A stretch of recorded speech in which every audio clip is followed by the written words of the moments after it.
হাসিনা যখন চলে গেছে ওর কোনো চিহ্ন এদেশে থাকবে না, কারণ ও ছিল অবৈধ, ওর রায়গুলো অবৈধ। কথা বলে না কেন? ওর অবৈধ রায় এখনো যদি থাকে তাহলে দেশ স্বাধীন হয়ে কি হইল? আগেই তো ভালো ছিল। লুৎফা জামান বাবর আর উনি এক মামলা, একই ফাঁসির আসামি, একই জায়গায় থাকতো।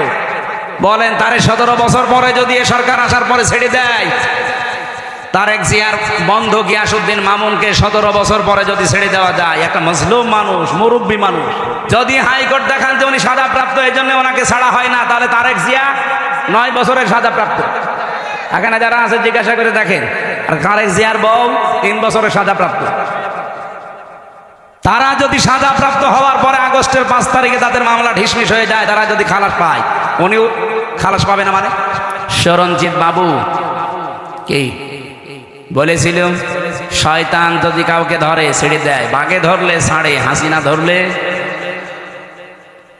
এই জন্য উনি হাসিনার শিকার। এই দেশের আলেমরা হাসিনার শিকার ছিল। যারা তার পা ছাড়তে পারতো না তারা ছিল ওনার চোখের সুর, তাদেরকে জীবনটা নষ্ট করে দিয়েছে এমন এমন মামলা দিয়ে। মাওলানা মামুনুল হকের নামে ধর্ষণ মামলা দিয়েছে, নাউজুবিল্লাহ। আল্লামা সাঈদীর শেষ মামলা ছিল ধর্ষণ মামলা। চিন্তা করতে পারেন, আমার মতো একটা ভাঙ্গা ছেঁড়া হুজুর, এইটা আগস্টের 5 তারিখের পরে কত মানুষকে তো পিটিয়ে অনেকে মেরে ফেলেছে। ঝিনাইদহে একজনকে মেরে টাঙিয়ে রেখেছিল। এমনকি বাংলাদেশের বিভিন্ন জায়গায় বাড়ি ঘর ভাঙা হয়েছে। কি কথা বলেন না কেন? আপনার কি মনে হয় এখন যদি কেউ আপনাকে বলে যে আমির হামজা এই আগস্টের 5 তারিখে এই 10 জন মেয়েকে ধর্ষণ করেছে, বলেন বলেন, যে অমকের বাড়িতেও আগুন লাগিয়েছে, বিশ্বাস করবেন? আমার মতো একটা ভাঙ্গা ছেড়া আমারে আপনি বিশ্বাস করেন না? আল্লামা সাঈদীর বিরুদ্ধে উনি মানুষের বাড়িতে আগুন দিয়েছে, ও ধর্ষণ করেছে, আপনি এটা বিশ্বাস করেন কি? এই মহিলাকে সাজিয়ে নিয়ে এসেছিল, ওই মহিলার অ্যাডভোকেট তাজুল ইসলাম জিজ্ঞাসা করছে, ওই মেয়ে আল্লামা সাঈদী ধর্ষণ করেছে তোমাকে? বলছে জি হ্যাঁ। তোমার জন্ম তারিখ কত? বলছে 1972। ধর্ষণ করেছে কত সালে? 1971।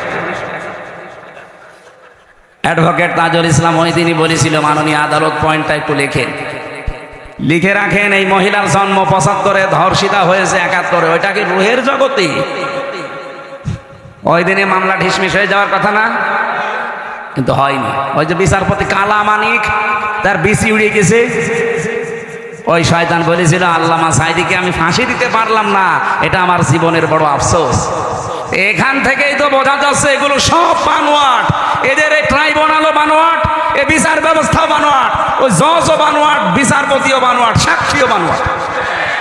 নাই তো 75-এ জন্ম, 71-এ ধর্ষিতা হয়, এ কিসের কি? আরে ভাই অন্যেরটা বাদ দিলাম, আমি তো আমার নিজেরটা তো জানি। আমারে দিয়েছিল আনসারুল্লাহ বাংলা টিমের প্রধান সারা বাংলাদেশে, অথচ সাতা যে কি আমি জানি। তো এইরকম মিথ্যার ওপরে সব চলতো। আমি কি একটু বানিয়ে বললাম?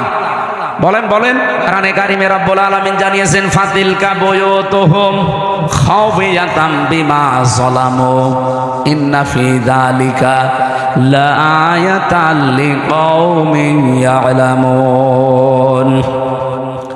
সূরা নমলের 52 নম্বর আয়াতে আছে, আল্লাহ বলেন এই সেই ঘরগুলো, ফাতিলকা বুয়ুতুহুম, বাইতুন দেননি, বুয়ুত বহু বচন, আবার জমির দিয়েছেন হিম। আল্লাহ বলেন এই সেই ঘরগুলো পড়ে আছে কেন জানেন? খাওফিয়াতান, আজকে জনশূন্য, ওজাড় গৃহ হয়ে গেছে, পরিত্যক্ত হয়ে পড়ে আছে, বিমা যালামু, এদের জুলুমের কারণে।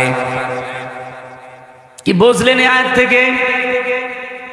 জালেমদের এত বড় শিকড় আপনি চিন্তাও আনতে পারবেন না। আমি রিমান্ডে টের পেয়েছিলাম যে ওদের শিকড় কত নিচে। এই দেশে ইউনিয়নের দারোয়ান থেকে শুরু করে একেবারে সংসদ পর্যন্ত থরে থরে সব সাজানো ছিল। এখনো আছে জালেমদের ওই দোসরগুলো, এখনো আছে। এই জন্যই তো ইউনুস পাল্টাচ্ছে, বাধ্যতামূলক বলছে তো অসুস্থ চলিদা। আগামীতে অনেকেই চিন্তা ভাবনায় আছেন, আগে সিআর পাই, কি করবেন আপনি? সিআর পেয়ে যদি সত্যি ওদের মতো আচরণ করেন, অইন উত্তম উদনা অজালনা জাহান্নামা লিল কাফিরিনা হাসীরা। সূরা বানী ইসরাঈলের 8 নম্বর আয়াতের শেষের দিকে আল্লাহ জানিয়েছেন, তোরা যদি ওই রকম করিস, ওদের সাথে যা করেছি তোদের সাথে ওইটা করবো। ওদের শিকড় এত নিচে ছিল, তারপরও যদি কেটে ফেলে, ইন্না ফি যালিকা লাআয়াতান লিকাউমিন ইয়ালামুন, লামে তাকিদ। আল্লাহ বলেন অবশ্যই এর ভেতরে শিক্ষা আছে ওই মানুষগুলোর জন্য যারা জ্ঞানী। এই জন্য আগামীতে যারা আসবেন, কারা আসবেন আমি জানি না, যারা আসবেন তারা যদি এই জালেমদের মতো আচরণ আরম্ভ করেন, আল্লাহর কসম আপনাদের কেউ বাড়িঘর 5 বছর পরে উজাড় গৃহ হয়ে যাবে। বলেন বলেন, আপনাদের বাড়িঘর শ্মশান বানিয়ে দেবে। দেবে কে? না, আপনাদের তো বোঝাতে পারলাম, কুতিয়া বললাম ফাইল কর্তা জানা নেই। দেবে কে? কেউ জানে না। দেবে কে? এই জন্য আচরণ ঠিক করেন। অনেক মানুষ দেখতে পাচ্ছে আগস্টের 5 তারিখের পর থেকে যা আরম্ভ করেছেন, জনগণ কিন্তু এখন খুব সচেতন। এরা কিন্তু অলরেডি বুঝে ফেলেছে। এক কথা বলে না কেন? বদরউদ্দিন ওমর নাম শুনেছেন এই লোকটা? আজকে একটা সাক্ষাৎকার দিয়েছে। উনি জানাচ্ছে বাংলাদেশ জামাত ইসলামীকে যে দোষ দেওয়া হয়, উনি একজন মুক্তিযোদ্ধা। উনি বলছে যে দোষ দেওয়া হয় এটা পুরা হিংসা করে আর মিথ্যার উপরে ভিত্তি করে। এই জন্যে আমার বানানো কথা না, আপনি ওনার কাছে জিজ্ঞাসা করেন কেন এই কথা বললো। একটা মানুষের হিংসার বশবর্তী হওয়ার কারণে এই দেশে 18 কোটি মানুষ আমরা জিম্মি ছিলাম, বিচার ব্যবস্থা পর্যন্ত। আমি নিজে তো ভিকটিম, নিজে টের পেয়েছি। জামাত ডক্টর শফিকুর রহমান হাফিজাহুল্লাহ, উনি অলরেডি আগস্টের 5 তারিখে কিন্তু ওপেন ঘোষণা দিয়েছেন এদেশে সংখ্যালঘু সংখ্যা গুরু বলে কিচ্ছু নেই, যা আছি আমরা সব সমান। হ্যাঁ, আমরা 96 ভাগ মুসলমান, এটা ঠিক আছে। আপনারা 4 ভাগ, তাতে কি? আমার যা অধিকার এই দেশে জন্ম নিয়ে, আপনারও তাই অধিকার। কিন্তু যারা উগ্র, যারা সন্ত্রাসী, যারা নিষিদ্ধ, তাদের অধিকার নেই, কারণ তাদের তো নিষিদ্ধ করেই দিয়েছে রাষ্ট্র। আপনারা নিষিদ্ধ করেছিলেন একটা মাজলুম সংগঠনকে, আল্লাহ নিজে অ্যাকশন নিয়ে 5 দিনের মাথায় আপনাদেরকে নিষিদ্ধ করে দিয়েছে। কথা বলে না কেন? এই জন্য এটা রেকর্ড হচ্ছে, তো সারা দুনিয়া এখন চলছে। সবাইকে উদ্দেশ্য করে বলছি, আল্লাহ মানুষকে সম্মান দিয়েছে। নবী মসজিদে নববীতে বসে আছেন, একটা লাশ যাচ্ছিল, বিশ্বনবী দাঁড়িয়ে গেলেন। সাহাবীরা বলে হুজুর দাঁড়াবেন না, ইহুদির লাশ। বিশ্বনবী বলে ইহুদির লাশ, তাতে কি হয়েছে, ও আল্লাহর বান্দা। এই জন্য অন্য ধর্মের ভাইরা, আপনারা ইসলামকে কি মনে করেন আমি জানি না, আপনি একটু ইসলামের কাছে আসেন, দেখেন এর সৌন্দর্য কত উন্নত। কয়েকদিন আগে এক বিসিএস ক্যাডার অধ্যাপক, ওনাকে বলেছিলাম স্যার আপনার ইসলাম ধর্ম গ্রহণ করা লাগবে না, আপনার মুসলমান হওয়া লাগবে না। যদিও আমাদের ধর্মে কোনো বাড়াবাড়ি জোর জবরদস্তি বলে না কেন? জোর জবরদস্তি থাকলে দেশে 4 ভাগ হিন্দু থাকতে পারে? বলেন বলেন, কবে পিটিয়ে মুসলমান বানিয়ে ফেলতাম না? কিন্তু আমাদের ধর্মেই তো এটা নেই যে বাড়াবাড়ি করা। বলেন না কেন? জোর জবরদস্তি কারো উপরে করা, লা ইকরাহা ফিদ্দীন, লাকুম দীনুকুম ওয়ালিয়া দীন। যার যার ধর্ম শেষে পালন করবে, কোনো অসুবিধা নেই। ইসলাম যদি সত্যি দেশে আসে, অন্য ধর্মে যারা আছেন তাদেরকে আমরা গ্যারান্টি দিতে পারি, আমির জামাত ডক্টর শফিকুর রহমানের এই কথার সূত্র ধরে, যে এই দেশে সবচাইতে বেশি নিরাপদে থাকবে এই সংখ্যালঘু যারা, তারা। যদিও আমরা সংখ্যালঘু তাদেরকে বলি না, সবাই আমরা সমান। এই জন্য আপনাদেরকে জুজুর ভয় দেখাচ্ছে, বিশেষ করে মেয়েদেরকে। মা বোন যারা এসেছেন, যারা আপনাদের বলে যে ইসলাম আসলে ঘরবন্দি হয়ে যাবেন, 4 দেওয়ালের মাঝে তালাবদ্ধ হবেন না, মিথ্যা কথা। এই জুজুর ভয় আপনি শুনবেন না। ইসলাম আসলে আপনি সবচাইতে বেশি অধিকার পাবেন, কারণ এই কোরআনে আপনাদের যে অধিকার আল্লাহ দিয়েছেন, রাসূলুল্লাহ দিয়েছেন, পৃথিবীর কোনো ধর্ম এটা দিতে পারেনি। 4,500 ধর্ম এখন দুনিয়ায়। কত বলেন বলেন? 4,500। কোন ধর্মে মেয়েদের এত অধিকার দেওয়া হয়নি যত অধিকার আল্লাহ ইসলামে দিয়েছে। সুবহানাল্লাহ বলতে পারেন না? আর ওইটা যদি কায়েম হয় কি হবে আপনি টের পাচ্ছেন? আমরা তো ওইটা চাচ্ছি। আল্লাহ যেন চর্ম চোখে ওইটা দেখে মরার তৌফিক দেন, বলেন আমিন। আমি আবার স্মরণ করাচ্ছি, যারা উস্কানিতে পা দিচ্ছেন, কারো উস্কানিতে পা দেওয়া যাবে না। দেশটা শান্ত থাকতে দেন। আজকে রাতের ঘোষণা যা পাচ্ছেন, যদি সত্যিই ঘূর্ণাক্ষরও জানতে পারে আপনি দেশের বিরুদ্ধে, এই দেশের যৌথ বাহিনী কিন্তু নেমে পড়েছে, আপনাকে আস্ত রাখবে না। আর একবার যদি 4 দেওয়ালের মাঝে যান না, কোনো বাপ আপনাকে বাঁচাবে না। গত পরশুদিন আওয়ামী লীগের একজন গোপালগঞ্জ টঙ্গিপাড়ায় বাড়ি, ওনার এই অপারেশন ডেভিল হান্ট ধরা পড়েছে। ওনার গ্রামের একজন মনে হয় ওনার দোলা ভাই হবে। আমি ওই সময় যশোরে ছিলাম। আমার বলছে, হুজুর আপনি একটু সুপারিশ করে যেন আমার দোলা ভাইরে ছেড়ে দেয়। আমি বলছি, কি করতো? মানে আওয়ামী লীগের নেতা। রে শয়তান, ওই নাম বলে আমি মার খাবো? আগে এই শব্দটাকে ইসলামপন্থীদের বিরুদ্ধে ওরা লাগিয়েছিল। এই কথা বলে না কেন?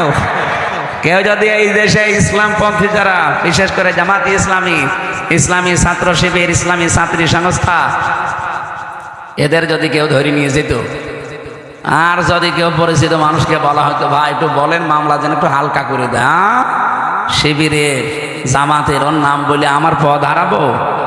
আমার নিজের আপন চাচা চেয়ারম্যান, আমার দাদার চাচা মিলিত আওয়ামী লীগের চেয়ারম্যান, প্রায় 21 বছরের বেশি। একজন পটল তুলেছে আর একজন এই যে পানি। আমি জেলে থাকাকালীন বাবা একবার বলেছিল যে তোর তো নিজে একটু তোর ওই হানিফ সাহেবকে বল যেন মামলাটা হালকা করে দেয়, কারণ সবই তো তারা চালাচ্ছে। বলছে, না ভাই আমি আমার পদ হারাবো, আমি এখানকার সভাপতি সেক্রেটারি। চিন্তা করে দেখেছেন নিজের আপনজন কি অবস্থায় ছিল, অথচ নিজেও জানতো যে একটা নিরীহ মানুষ, এর কোনো দোষ নেই, যে মামলা দিয়েছে পুরাটা মিথ্যা।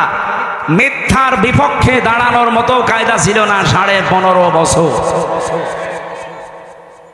এখন ঠিক আল্লাহ এটা উল্টিয়ে ওদের বিপক্ষে কাজে লাগিয়েছে। এই জন্য এমন কোনো কাজ করবেন না যে চেয়ার হারিয়ে গেলে ওইটা আবার আপনার উপরে পড়ে।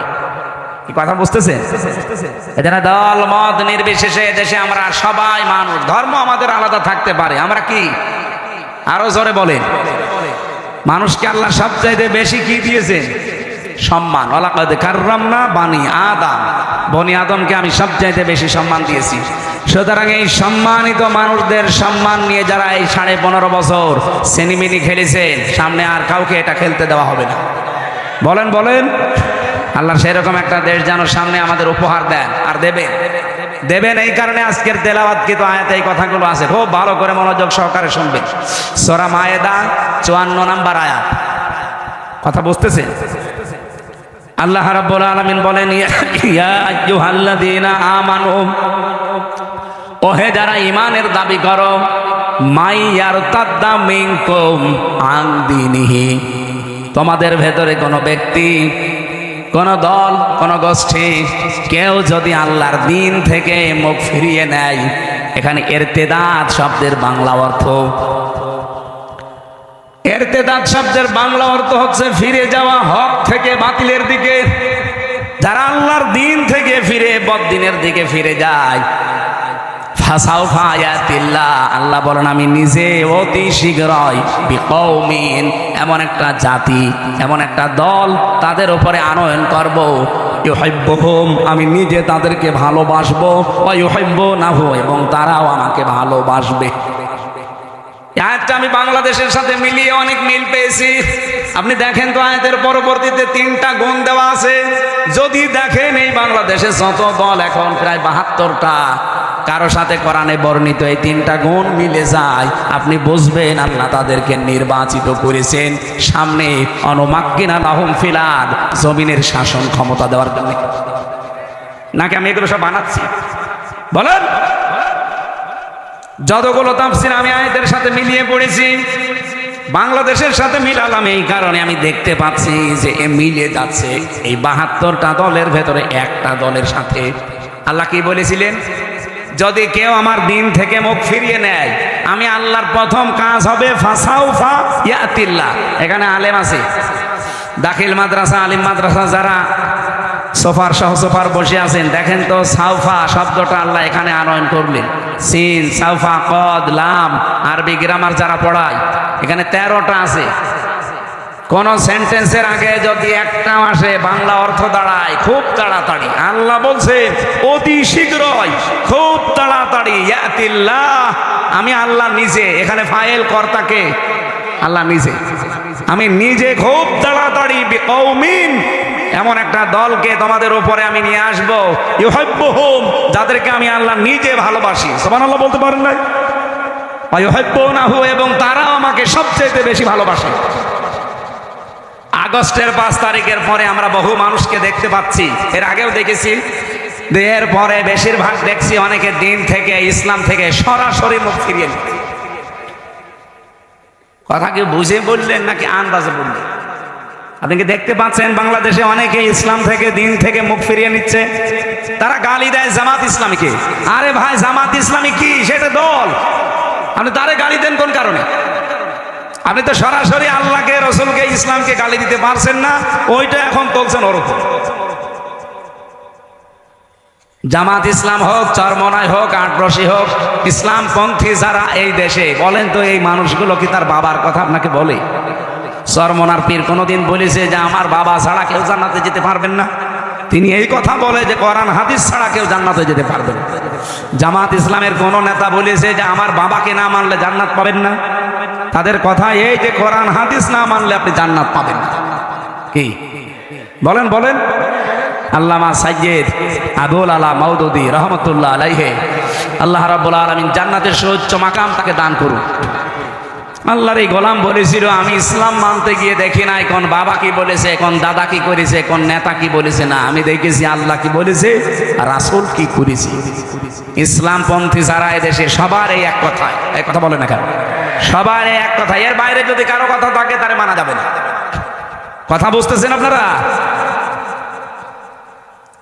আমি নাম ধরেই বলছি, এটা রেকর্ড হচ্ছে এই কারণে। চাঁপাইনবাবগঞ্জে বিএনপির একজন এমপি, সাবেক এমপি না, এটা অবৈধ এমপি। কারণ এই 15 বছরে যারা এমপি হয়েছে সবগুলো অবৈধ। এদেরকে এমপি বলা জায়েজ নেই, এদের মন্ত্রী বলাও জায়েজ নেই। কারণ এরা তো আমরা ওদের ভোট নেই, এটা জোর করে হয়ে গেছে। এই কথা বলে না কেন? এদেরকে আমরা ভোট দিতে পেরেছি। আমার 33 বছর বয়স, 18 বছর থেকে ভোট দিতে আরম্ভ করলে আমি 3 বার ভোট দিতে পারি, একবারও পারি না। তার মানে ভোট এদেশে হয়নি এই 3 বারে।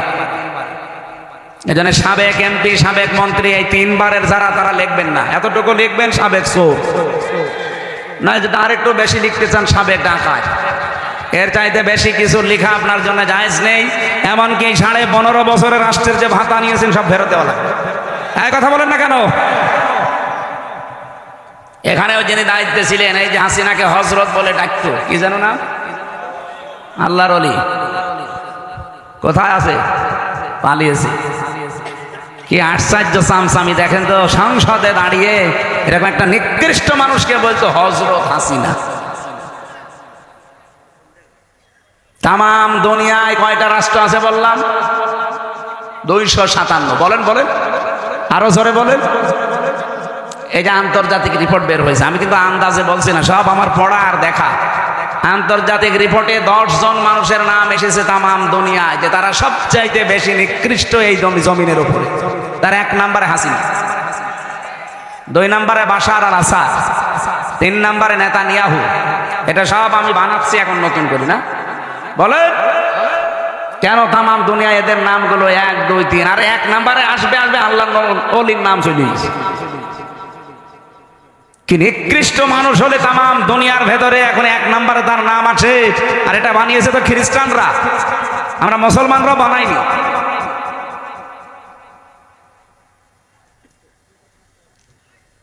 তামাম দুনিয়ায়, শুধু বাংলাদেশে না, তামাম পৃথিবীর ভেতরে একেবারে নিকৃষ্ট মানুষ এখন যত মানুষ দুনিয়া এখন জীবিত আছে, তাদের ভেতরে 1 নম্বর উনি। কি করেছে আপনি চিন্তা করতে পারেন? এটা বের হয়েছে এই যে জাতিসংঘ যে আয়না ঘরের রিপোর্ট দিয়েছে গুমের, এরপরে কি যে ভয়াবহ আশ্চর্য জায়গা এটা। আমি তো মিনিটায় ছিলাম 10 দিন, আর যারা বড়টাই ছিল, বিগটা, এই যে ব্যারিস্টার আমান আজমি ভাই সহ, হম্মাম কাদের চৌধুরী, সালাউদ্দিন কাদের চৌধুরীর সন্তান, এরা যারা ছিল, এরা যে কত কঠিন। আমি দেখেছিলাম এরকম চেয়ারে বসিয়ে দেয়।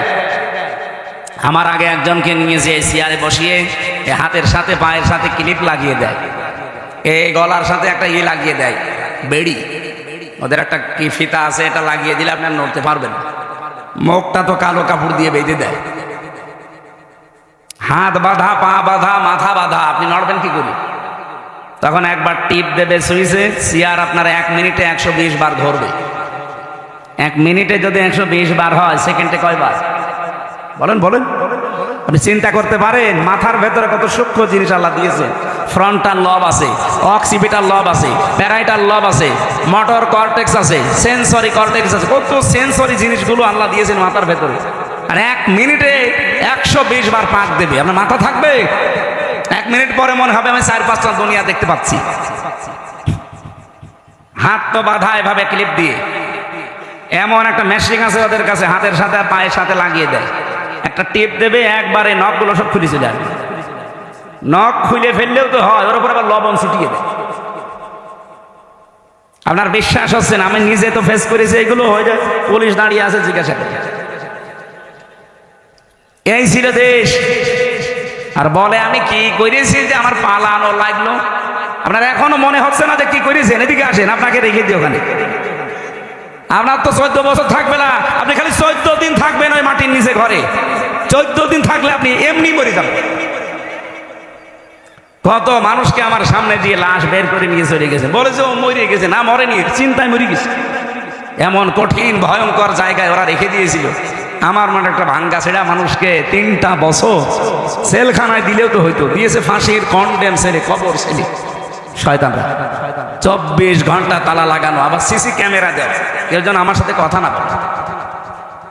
একদিন এক হিন্দু কারারক্ষীরে বললাম যে ভাই, সব সময় তো তালা লাগিয়ে রাখেন, একটু বই দেন, বই পড়ি। ও শয়তান বই নিয়ে এসেছে, বঙ্গবন্ধুর আত্মজীবনী। এটা পড়ি কি করবো? পরের সপ্তাহে বছর ভালো বই দেবো, ভালো বই নিয়ে এসেছে বঙ্গবন্ধুর ছেলেবেলা। আরে ভাই, আপনি কি আর বই পান না? কি বই নিয়ে আসেন? পরের দিন নিয়ে এসেছে বঙ্গবন্ধুর সিন সাপোর্ট। হুজুর লাইব্রেরিতে এছাড়া আর বই নিয়ে। আমি বললাম লাইব্রেরিতে খোঁজ করবেন, আমার ফাঁসি চাই, মতিয়ার রহমান রেন্টুর লেখা এই বই আছে। হুজুর ওই বই পড়তে নেই, ওইটা নিয়ে আসে। আমি মেজর ডালিম বলছি এই বই পান না? পরের সপ্তাহে একটা পেলাম, কারারক্ষী আশরাফুল, মুসলমান।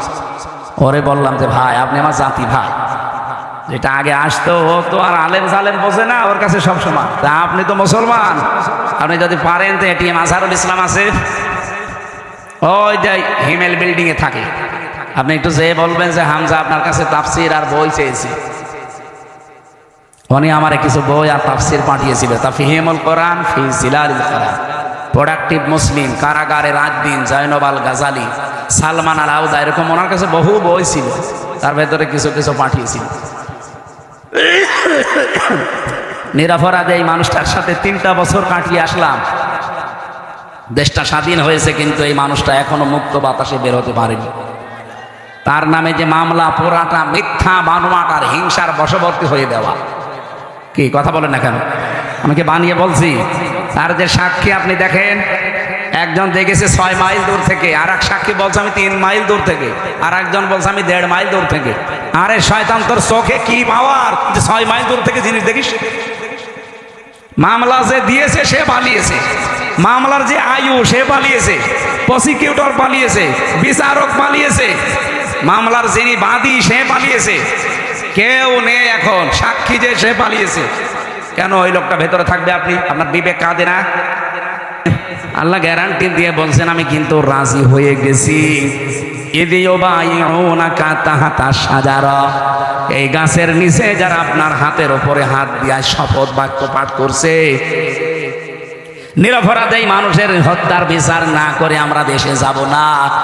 আমি আল্লাহ এত বেশি খুশি হয়েছি, কারণ এই কথাটা ফালিমা মাফি কুলুবিহিম, ওদের যা কথা এটা ওদের কলবের কথা, ওদের মনের খবর আমি আল্লাহ ওই সময় জানি। ফানজালাস সাকিনাতু আলাইহিম, আমি আল্লাহ তাদের উপর আমার সাকিনা নাজিল করলাম, প্রশান্তি নাজিল করলাম। ওয়াসাবাহুম ফাতাহান করিবা, তাদের জন্য একটা নিকটবর্তী বিজয়ের সুসংবাদ দিলাম। ও জয়পুরহাটবাসী, আমি শুধু বলার জন্য বলছি, শোনার জন্য শুনবেন তা না। এখান থেকে শিক্ষা কি? সাহাবায়ে কেরাম ওই দিন 2টা ফরজ লঙ্ঘন করেছিলেন, একটা রোজা আর একটা হজ। নবীজি বললেন ইহরামের কাপড় খুলে ফেলো, পরবর্তীতে হজ আবার করে নেব। রোজা রেখেছো, রোজা ভেঙে ফেলো, আবার রোজা করে দেব। কিন্তু আজ নিরপরাধ মানুষকে ওরা মেরে ফেলেছে। এই নির্দোষ মানুষের হত্যার বিচার না করে মদিনায় যাব না। এত নরম মনের নবী আজ গরম হয়ে গেছে। ডাক্তার শফিকুর রহমানের মতো মানুষও নরম মানুষ, হঠাৎ গরম হয়ে গেছে। এই কথা বলেন না কেন? আলটিমেটাম কালকে শেষ, কালকে শেষ। কালকে যদি সত্যি এই নিরপরাধ মানুষটাকে আপনি মুক্তি না দেন, 3 কোটি মানুষকে বাংলাদেশে জেলে দেওয়া লাগবে। প্রস্তুতি নেন। কোথায় পাবেন জেলখানা? বাংলাদেশে যতগুলো জেল আছে সবচাইতে বেশি যদি মানুষ আটকিয়ে রাখেন 1,10,000 মানুষ আসবে, এরপর আসবে না। আপনি 3 কোটি মানুষ রাখবেন কোথায়? সুতরাং দেশটা যেন অশান্ত না হয়ে যায়, এই ছোট্ট বিষয়টাকে বড় করে না দেখে তাড়াতাড়ি কালকে ওনারে মুক্ত বাতাসে ফিরিয়ে দেন। হ্যাঁ, কথা বলেন না কেন? নবীজি যখন বাম হাত দিলেন, সাহাবী জিজ্ঞাসা করলেন, হে নবী, বাম হাতটা কিসের? আল্লাহর নবী বললেন, আজকের এই শপথ অনুষ্ঠানে আমার আল্লাহ রাজি হয়ে গেছে এই 1399 জন সবার উপরে।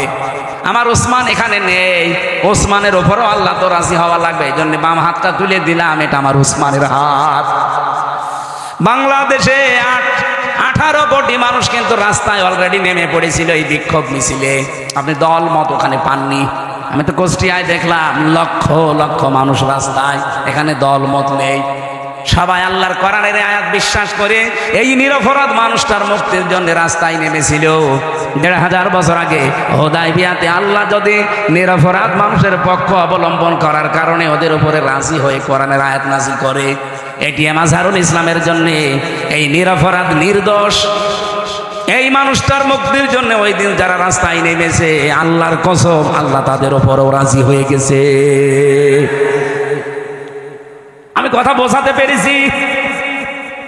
সত্যি কথা বলছি আমি, কিন্তু দলীয় মনোভাব নিয়ে না, আমি কোরআনের আয়াতের সাথে মিলিয়ে বললাম। ওনারা একটা নিরপরাধ মানুষের পক্ষে থাকার কারণে যদি আল্লাহ রাজি হয়ে যায়, আমরাও তো এই নিরপরাধ মানুষটার পক্ষে আছি। আপনি নিজেই বুঝতে পারছেন, সে হাসিনার জিঘাংসার শিকার।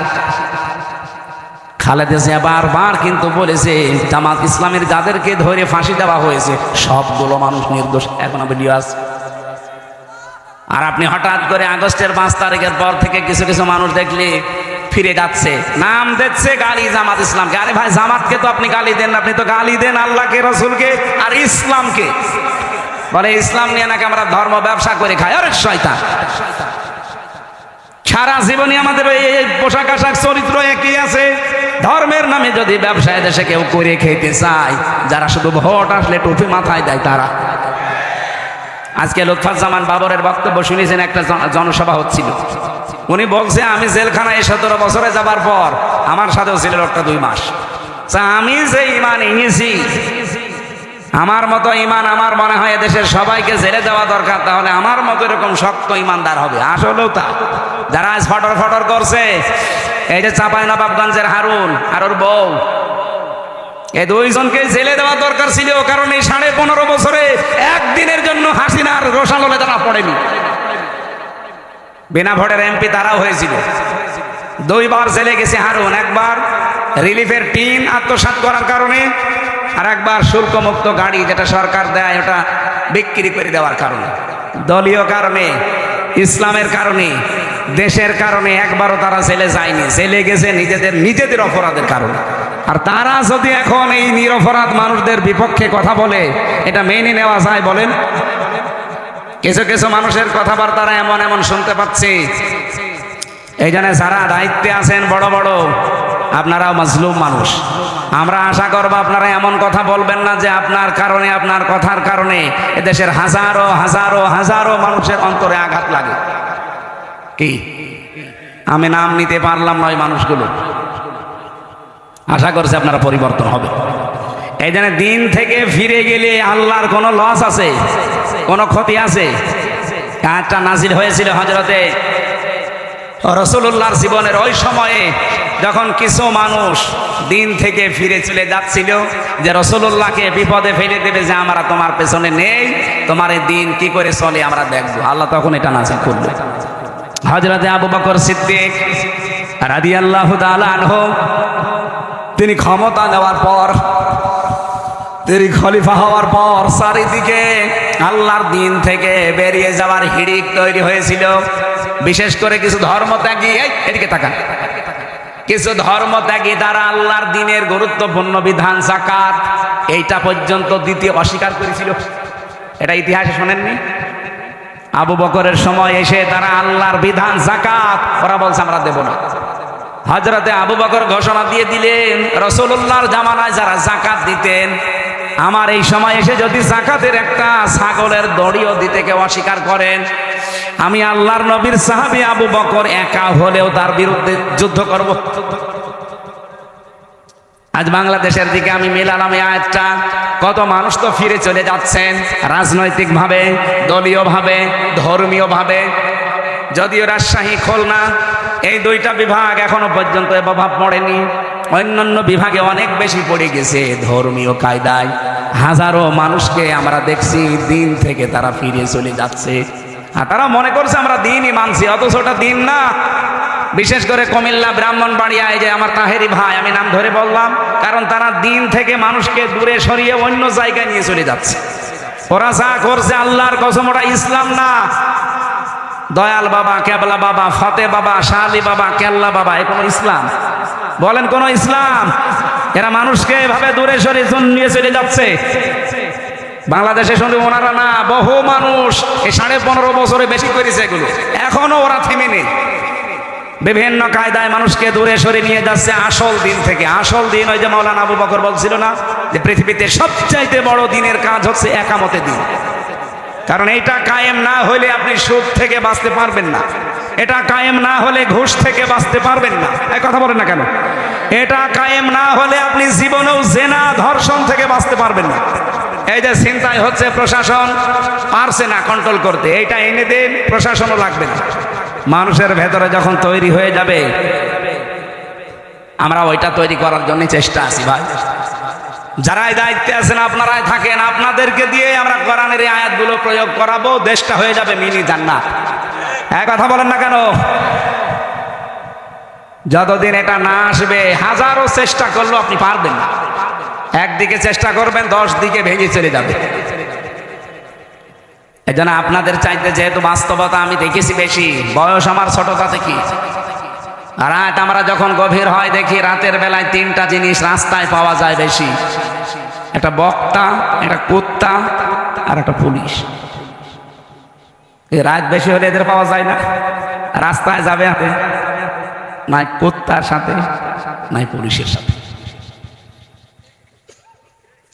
এই জন্য বাস্তবতার দিকে তাকিয়ে বলছি, বয়স ছোট তাই কি আমি অনেক কিছু বাস্তবতায় বুঝি। এই জন্য আহ্বান জানাচ্ছি, সব বাদ দেন ভাই।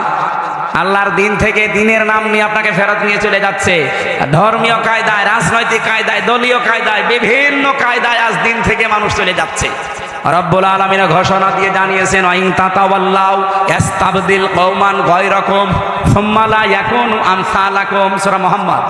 যদি তোমরা মুখ ফিরিয়ে নাও আমার দিন থেকে, আমি আল্লাহ এমন একটা দল তোমাদের উপরে নিয়ে আসবো যারা তোমাদের মতো হবে না।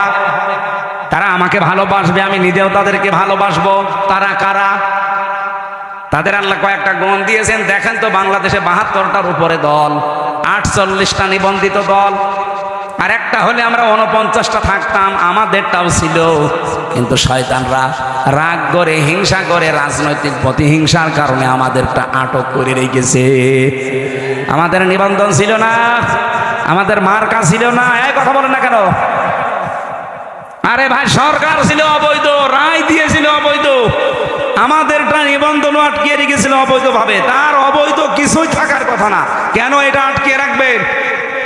আমি আবার বলছি, কোন হাইকোর্ট আমরা দেখতে চাই না।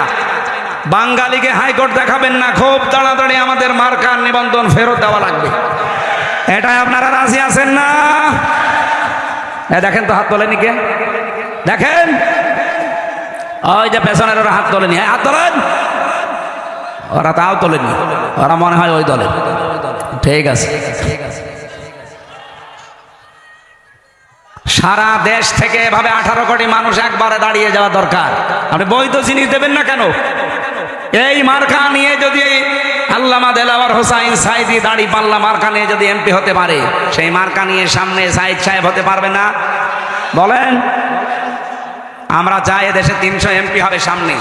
151 জন মানুষ জানো ফজলুর রহমান সাইদের মতো বুকে কোরআন নিয়ে সংসদের সামনে যেতে পারে।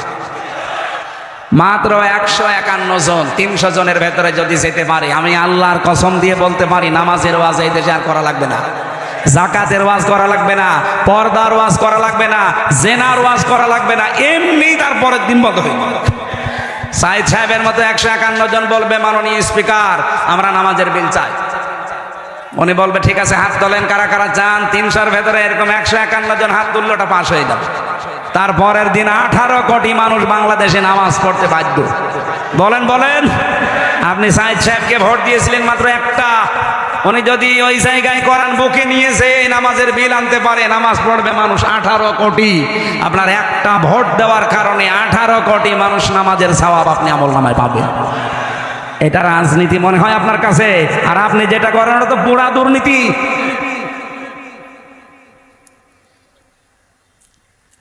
হ্যাঁ, ক্ষমতার জন্য কেউ যদি লালাইতে থাকে তাকে ভোট দেওয়া যাবে না, কিন্তু এমন এমন জায়গা আছে যেখানে ক্ষমতা চেয়ে নেওয়া জায়েজ আছে। হযরত ইউসুফ ক্বালা জাআলনি আলা খাযাইনিল আরদি ইন্নী হাফিজুন আলিম।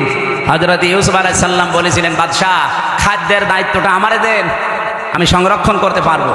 সুতরাং বাংলাদেশে অর্থনৈতিকভাবে আল্লাহর ওলি কারা এ দেশ কিন্তু প্রমাণ পেয়ে গেছে। হ্যাঁ, কথা বলেন না কেন?